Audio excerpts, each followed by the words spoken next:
May nakuha akong info. Ito ba to? Sa party list votes lang, more than 3 million or 3 million ang overvotes. Live yun ah. Parang never pa nangyari yan ah. Kaya mga tao talagang nagtataka. Bakit ganun ang mga results sa mga party lists? Tsaka ang daming party list na bago na nanalo. Anong strategy nila, di ba?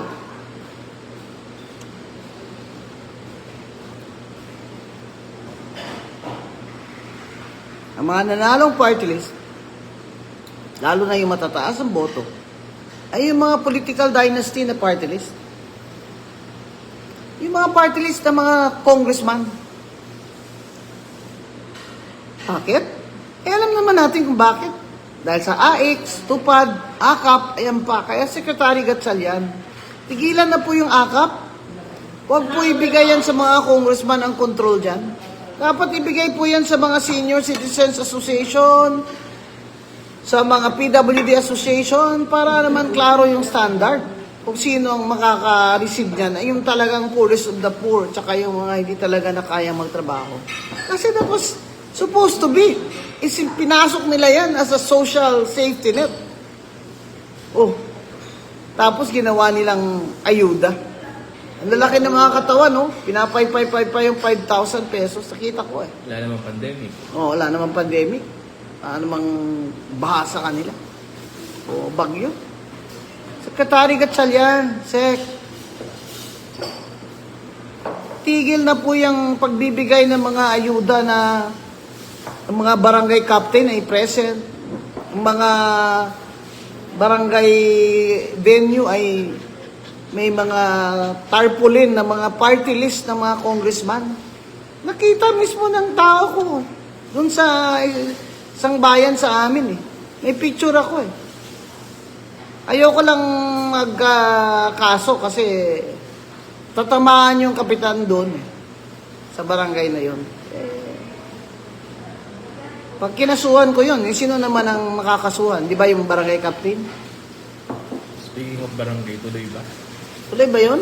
Barangay? Ano? Tuloy ba yung barangay election? O, total, nagamit yun na naman sila sa election eh. Oh. Sabi ng friend mo, si Kong Rufus, mukhang i-delay kasi 8 billion daw yung gas. 8 billion. I-delay na naman nila. Eh di yung term of office ng mga barangay officials, eh, unli na. Eh, hindi na mapapalitan yung mga hindi tama. Abay, kung ganito, dapat itong mga professional sa barangay, mga kababayan, tumakbo kayong kagawad dyan sa barangay nyo, mga professionals. Doktor, engineer, mga NGO leaders. Tumakbo po kayo para kahit doon man lang ay masimulan natin yung pagbabago. Eh, pati corruption sa barangay ay talamak na din. Pati sa SK, talamak na din. Pati yung barangay ID clearance, sinisingil. ID clearance, sinisingil ba yun? Eh, may budget na doon, di Eh, ba? ba't may bayad yun? Di ba papel lang yan? Clearance lang yan, papel lang yan, tsaka ink. Di ba maintenance on operating expense lang yan? Ba't yun naman papabayarin pa yung tao sa ID as a clearance? Sumusobra naman. Walang OR. Sumusobra naman kayo. Oo. Wala naman palang official receipt yun pag pinapabayad yung mga tao sa kanilang barangay clearance. Eh, dapat kung wala kayong OR, wag di kayo sumingil. Mga kababayan, wag po kayong magbayad. Pag wala po kayong resibo, at i-post nyo po sa mga Facebook nyo na hinihingan kayo ng bayad na walang resibo. Kailangan na po tayo talagang labanan natin itong corruption. Secretary Gatchalian, Sec, nagamit na yung DSWD funds ng mga ayuda, ginamit na ng mga politiko, lalo na ng mga congressman. Nagreklamo ngayon. Siguro naman ngayon ay pwede na po. Strictuhin nyo na yung guidelines dyan. Hindi po barangay captain ang magre-recommend, hindi kahit sinong politiko dyan. Dapat po yung mga PWD Association, senior citizens, solo parents, yung mga ganun na po. Total, organized naman yung mga yan dyan eh. Para alam po ng tao na karapatan nila yan. Kung ganyan ang sektor nila, karapatan nila yan. Hindi po yung nililimos sa kanila ng kanilang congressman. May kung makabigay yung mga yan, akala mo pera nila, mahiya naman kayo. Alam mo, kakapal yung mga congressman kayo, mga walang hiya kayo. Hindi yung lumabas lang si Imbornal, binigyan ng 80,000. Oh, sino? 80,000 lumabas yung... Sir, makukuha kayo dyan, ha? DSWD, ginamit na naman kayo pang-epal dyan ng mga politiko. Makukuha kayo dyan, disallowed dyan, ma'am, sir. Kailangan mag-release ka ng pera, merong specific public purpose, public interest. Ano yan? Nakaka-cure ba yun ng poverty? Isang tao, binigyan mo 80,000? Kakasolve ba yun ng poverty dyan sa barangay niya? Ay, mga tao, ayaw na magtrabaho. Sa Imbornal na lang daw sila titira. Pambihira kayo. That's illegal na disbursement ng pera ng bayan. Ano ba yan? Bayad naman kami ng bayad ng tax. Kahit na nga hirap na yung government employees, 32% ang flat rate sa tax sa mga empleyado. Yun nga sinasabi ko eh. Kung nanalo kami sa P3, yan ang aking panukalang batas eh.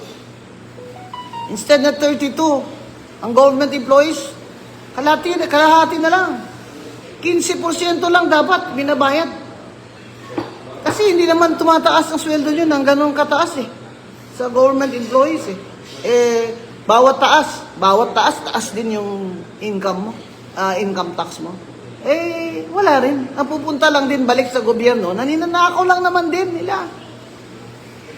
O yung panukala mo, yung National Drug Testing Day. Ay, yung National Drug Testing Day ko, ano kayang, kaninong birthday kaya dapat na lagay ko yun, ha? Kaninong birthday?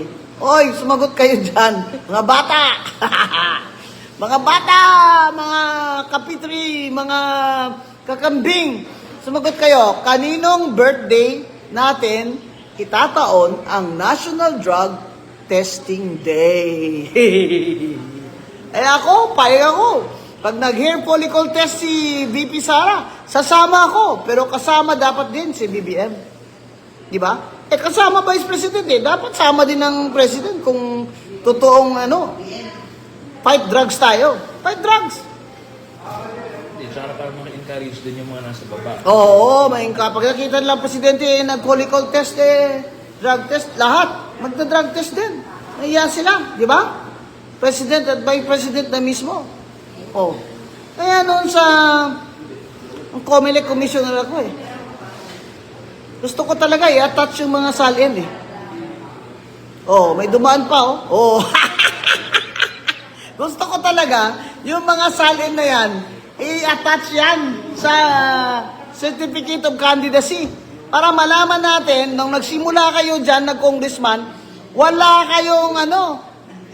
kayong shares of stocks, wala kayong mga kondo, wala kayong isa lang kotse nyo, wala kayong kotse. After 9 years, ang dami nyo nang yumaman dyan, mga congressman. Mahiya naman kayo. Mahiya naman kayo. Tingnan nyo mga tao sa Imbornal nakatira. Meron bang country sa Asia na sa Imbornal na nakatira mga tao? Wala! Kahit yung pinakamahirap na bansa sa Asia. Di ba, baby? Oh, sabi ni Dior, tama. Pinakamahirap na bansa sa Asia. Hindi sa Imbornal na nakatira mga tao. That is how poor our people are. Tapos kayo dyan. Sarap ng kain yung bawat meeting, ha? Charge sa amin. Oh, sarap na kaya ng nyo dyan, ha? Bawat meeting nyo dyan, palitson-litson pa kayo, ha? Dapat i-livestream yung mga meeting dyan sa Malacanang. Livestream nga yung Senate tsaka House Livestream, pati yung pagkain. Gusto namin makita anong menu dyan. Meron bang luyang dilaw dyan? Favorite ko yun, adobo, luyang dilaw. I-cook daw. May coke. May coke pa dyan? Dapat makita namin kung may coke dyan sa mga meeting sa Malacanang. Oo. Kasi sumusobra na eh. Hindi nyo naman nasa-stop yung corruption, di bawasan yung sweldo nyo. Lahat ng member ng cabinet, lahat ng may sweldo ngayon, sa gobyerno na hindi local hindi local government is national agencies, head of agencies, tsaka government corporations, members of the board, ng mga PhilHealth, ganyan-ganyan. I challenge you. 1/2 ng salary nyo. Yun lang ang kukunin nyo. Ang 1/2 ay ibibigay nyo sa employees union nyo. Bigay nyo sa employees union nyo. Pang nila, medical nila.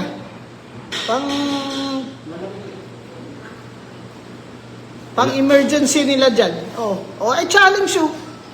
Kalahati ng sweldo nyo. Tapos, sabihin nyo sa amin kung sino kayo, magkano ang dinodonate nyo every month dyan sa employees union nyo, at kayo papalakpakan namin. Wala rin naman yung mass resignation. Yan. Yung problema ngayon yung mga ini-employ dyan ng gobyerno, nila-appoint ng presidente, walang sense of sacrifice for the country. Bulsa nyo lang iniisip nyo. Kala naman, talino nyo dyan. Paupo kayo sa mga posisyon na tig pa 5 million a year kayo. Tama ma'am, di ba? Kahit mag-piso sweldo sila, malaki pa rin kinikita nila. Laki ng kita sa mga allowance, sa mga extraordinary expense. Sa mga, ano ba yan? Convert to cash? Paano na pala impeachment? 3 years. Titiisin pa namin kayo another 3 years. Bago mag-eleksyon. Na ang eleksyon naman ay halos hindi na ito tunay na eleksyon dahil puro vote buying naman. Vote buying ng political dynasties na nasa posisyon ngayon, mga senador at mga congressman. Yan dapat itanong Kaya, kung COMELEC should reform. Kayo ang with due respect sa aking mga colleagues dyan sa COMELEC lalo na kay Che. Kayo ang gatekeeper dyan ng party list Pinag-approve nyo lahat ng mga registration. Kaya ayan, puro political dynasty. Puro proxy. Anong ginamit nila? Ginamit nila pondo ng bayan. Ayuda galore. Ayuda to the max. Tsaka unli vote buying. Yun. Sabi nila, sour grapes, Attorney Guansong, kasi talo siya. Bago pa kami dito, nung nanalo kami last time, ganito na ako magsalita. Mga magnanakaw kayo. Walang nagbago sa akin. Naka-t-shirt pa rin ako ng ganito sa loob ng bahay ko. Ito lang ang bago. Ano daw yung impeachment? Bagong papi. Impeachment? I already said that before. That impeachment is not going to work. Bakit nyo pa i-impeach si VP Sara? Sabi ko. Sa kadami-dami ng trabaho nyo, kayong mga senador at congressman, lalo na yung mga congressman, kadami-dami ng problema ng bayan, unahin nyo pa talaga ang pagpapatalsik sa Vice President. Sinabi ko na yan noon pa. Ano naman pala ang ebidensya nyo? COA? Nakita ko yung testimony ng COA auditor sa House. Nakita ko sa video Anong sinabi niya?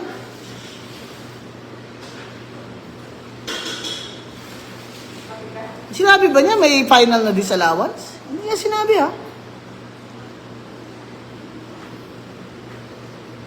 Ang mga congressman lang doon sa committee na yon ang interpret na yung amount of money na yon, 125 million na liquidated by VP Sara, the office of VP Sara,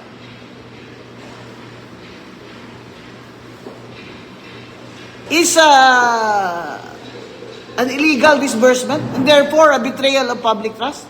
Ang layo naman. Eh, ang dami nyo naman dyan eh. Kaya nga ubas dyan. Dahil nakakatikim lang ako ng ubas pag wala ako sa bahay. Bawal ito sa diabetic. Nahuli ka, naka-live. Ay, Doc! Sorry, Doc! Sorry. Isa lang, Doc. Isa lang. Ano naman Sino ba nagsabi? Ang sabi ng mga congressman, na-liquidate niya yan in so many days lang, 125 million. Therefore, it's an illegal disbursement. Binuksan ang envelopes na liquidation receipts. Trabaho ba yan ng House of Reps? Ang mag-audit ng confidential funds? Eh kayo nga dyan, extraordinary expense yun, pinipirmahan nyo lang, walang resibo eh. Oh, di ba totoo? Magkano? Kami, hindi nyo pinaupo tatlong taon ha. Speaker, 3 taon hindi nyo ako pinaupo ha. Magkano sweldo ko doon? Sana, nabili ko pa ng mga wheelchair yan. Pagamot ko pa yan ng mga bata. 3 taon. Magkano extraordinary expense doon? Kaya mo siya dinamanda sa Supreme Court. Ay, kaya nga, kami nagmandamos na sa Supreme Court. Wala na kaming choice dyan. Dahil ang Speaker, talagang political na ito. Ayaw niya talaga maupo yung P3PWD kahit hindi na ako. Eh, hindi naman ako nauupo eh. Si Dr. Ilagan naman eh. Yun ang sabi ng Supreme Court eh. Yun ang sabi ng Comelec eh. Ayaw niya pa rin. O, matatapos na. June 29, tapos na yung term. Kailan nyo kami paupuin, Speaker Martin Romualdez? Kaya babasa sa survey eh. Speaker Martin T. Romualdez. Kailan nyo paupuin ang P3PWD? Kayo pala? Ang Diyos? Mataas pa kayo sa Supreme Court. Pwede palang hindi nyo patupad ang Supreme Court decision tsaka proclamation ng Comelec. Kayo pala ay Diyos. Masakit po yan. Hindi po para sa akin.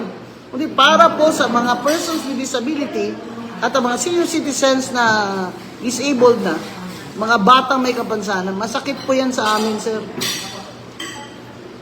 Ang taas na kaya sa survey ngayon? Masakit po yan sa amin, sir, na hundreds of thousands naman ang bumoto sa amin. Kahit ngayon, na hindi kami umabot doon sa 63 seats, we still got 215,000. Walang vote buying yan, ha? Tumayo kayo doon sa Luneta. Magsabi kayo, mga congressman, hindi ako nag-vote buying ng party list ko. Oh. Tara, tayo tayo doon. Baka manalo lang dyan, kabataan party list eh. Taas sa survey ng speaker mo? Anong survey ni Speaker? 6%. Ang taas oh, 6%. For president. Alam nyo, ang pinakamalakas na kalaban ni VP Sara, si Speaker Martin T. Romualdez. Kaya dapat naman sana, maging generous siya. Alin dyan? Kanina bang survey ito? Oh. Maging generous naman siya na siya. Lahat ng kapangyarihan nasa kanya na. Lahat ng kapangyarihan nasa iyo na. Pero dahil inapi mo yung mga taong may kapansanan, pobre, bulag, mga batang hindi makahinga dahil may butas yung mga puso nila. May sa impyerno ka pa rin pupunta. Impyerno. Anong sabi sa niya sa'yo dati yung nakita kayo na he will support PWD, di ba? Oo, nung hindi pa nag-file yan si Cardema, dun sa lunch ng party list, yan, nibita din naman ako doon. Sila nga ni Kong Sandro ang nagpa-picture sa akin sa likod ko eh. Diba? Siyempre, lola nyo, hindi naman makatayo-tayo. Kamaston pa nga eh. Sila nga nagpa-picture sa likod ko eh. Tsaka sinabi niya, alam nyo, kami ni Speaker, hindi naman kami nag-away eh. Taga-UP yan eh. Upsilon Sigma Phi. Hindi kami nag-away. Ang laki ng taas ng tingin ko dyan noon. Talino niyan si eskwela. English speaking. Sinabi ko sa kanya eh, Speaker, yung PWD committee ay ad hoc lamang po yun. Baka naman pwedeng gawing permanent committee yan para sa amin. Ay, nag-promise ka sa akin, Speaker ah. Ipaparesolution mo, gagawin mo permanent committee. Yun pala, hindi mo ako pinaupo dahil anti-Marcos ako. Ano ba masama sinabi ko? Ano ba unity? Kala ko ba unity na?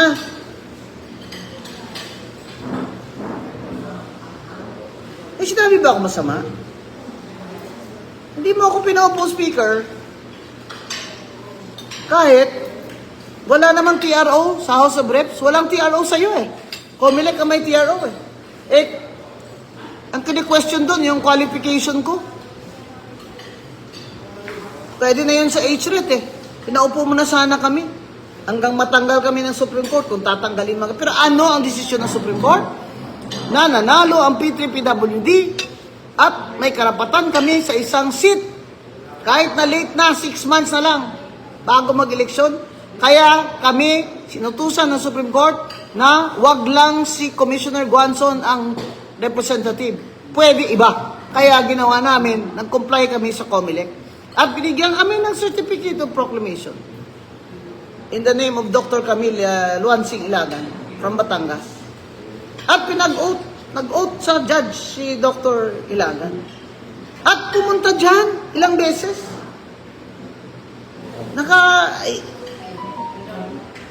Pumunta dyan. Naupo pa. Sinabihan ng speaker na, Speaker, kamag-anak ko to. Sabi ng isang sekretary ha. Ipa-oath niya naman, last day na ngayon. Sabi niya, hindi. Umalis mo na si Guanzon sa P3PWD. Ano naman ang... Inuna pa impeachment. Ano naman ang galit mo sa akin? Hindi ko naman sinabing ikaw ang bangag. Wala akong sinabi against you, Speaker Martin T. Romualdez.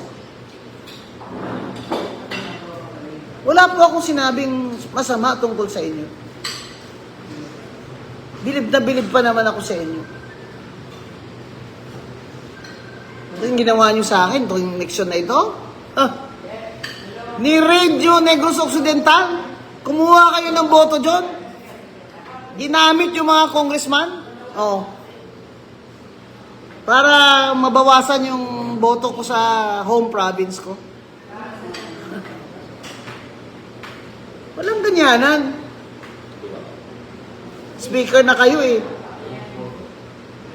May kapangyarihan na kayo eh. Doon pa lang sa Leyte eh. 480,000 na yung boto nyo doon sa party list yung tingog eh. Gusto nyo sakupin talaga ang buong Pilipinas. Yan is qualified din pala. Wala namang TRO eh. Hindi ako pinaupo. Pero yung Anwaray, di ba ma'am, may Supreme Court, pero pinakaupo. Anwaray? May Supreme Court sila, pero nakaupo sila. Lahat dyan ang kalaban ni Speaker Martin T. Romualdez. Habang nasa may kapangyarihan siya, lahat dyan walang chance. Ang ano ko lang sana, kaming maliliit na mga tao, huwag naman sana, Speaker. Sana po ay pagbigyan nyo na kaming mga maliliit na tao. Kasi, dyan po nasusukat ang greatness eh. Greatness is measured not by the power that, you can do all these things. I will do that just because I care. Ganon. Hindi. Greatness is measured by your generosity of heart. Your generosity of heart.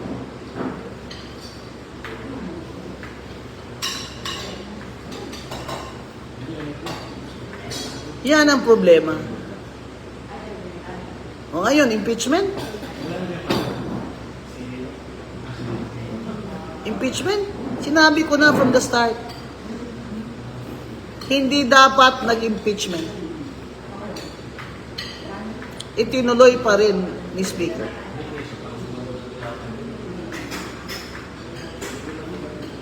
Kasi si VP Sara naman talaga ang the woman to beat in 2028. Halos sabay yung yung confidential funds na kasi ginawa nilang reason yun na ground as betrayal of public trust. Yung confidential funds. Pero sa totoo lang, lahat kayo dyan na may confidential funds, iba nga billion dyan Pinabuksan ba ng House of Reps ang inyong mga envelope? Hindi, di ba? So what does that say of the House of Representatives in that committee? That they were targeting Vice President Sara. Is that correct? Na i-impeach nila? Kaya, alam mo, kahit matuloy pa impeachment, matatalo kayo dyan, olats. Olats kayo dyan. Kasi yung testimony ng auditor na yun, di na niya mapapalitan yun. That's on record.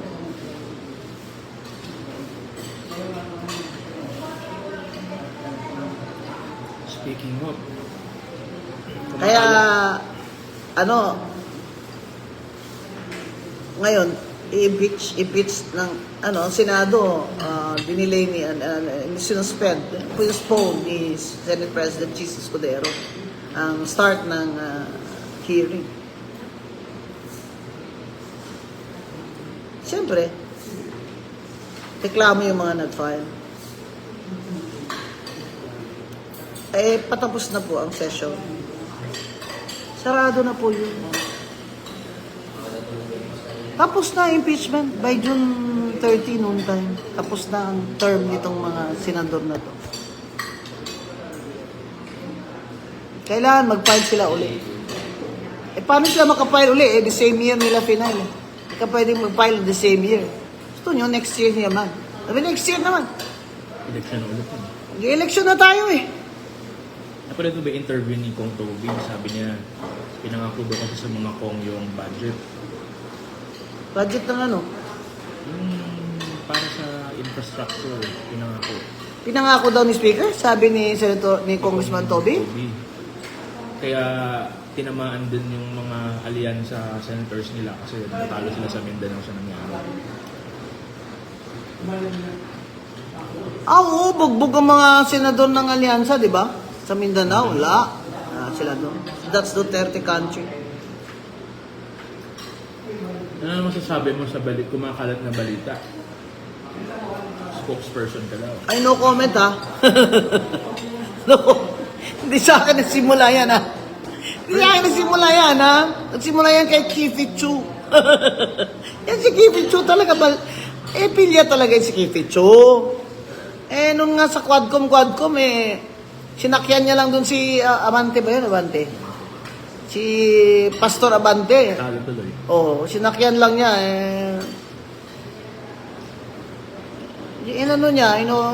inukray siya ni Amante, tapos sinakyan lang niya. Tapos, natalo tuloy. Ikaw, Kipichu, kasalanan mo to lahat. Bakit ako pinag-uusapan ngayon? Na ako daw spokesperson, wag nyo naman i-preempt si VP Sara. May sarili po siyang kaso, labo-labo na. Si Sasasot, si Joy de Bever, sina, Ferma Duterte. Uy, amiga. Wala, labo-labo na. Lahat na. Pero hindi pa kayo nag-meet ni Inday. Nag-meet kami ni VP Sara, nag-appear siya sa sala ko Yung hugpong. Pumunta ko. Oo, VP Sara she was president of Hugpong sa pagbabago, di ba? So, to qualify, to register, kailangan mag-appear yung president. Nag-appear siya. That's how I met her. That's the only time I met VP Sara Duterte Carpio was in my sala in the first division. She testified about her political party, Hugpong. And that was the only time na pinatestify ko siya. That's the only, after that, we did not meet again. But I want to thank her. I saw the video na nandun yung idol ko, si Miss Elizabeth Zimmerman. Tatango-tango siya. Nakita ko yung video na VP Sara, sabi niya, pero hanga po kami sa tapang at talino ni Commissioner Vanson. Maraming salamat po, VP Sara, for that compliment.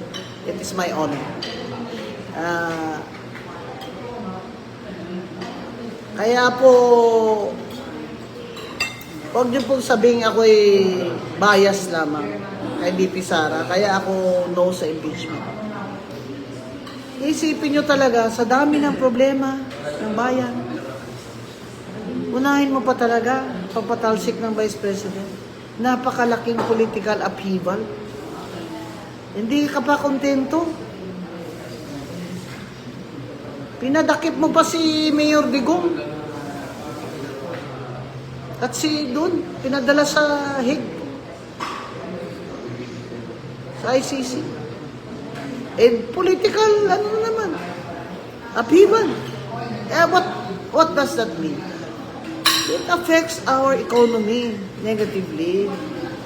Tingnan mo, walang no new investments. Pag walang bagong investment o kapital, walang bagong trabaho, walang bagong produksyon, walang factory, walang bagong jobs. Yan ang problema. Kaya ang poverty hindi masusolve nitong administration ni Bongbong Marcos.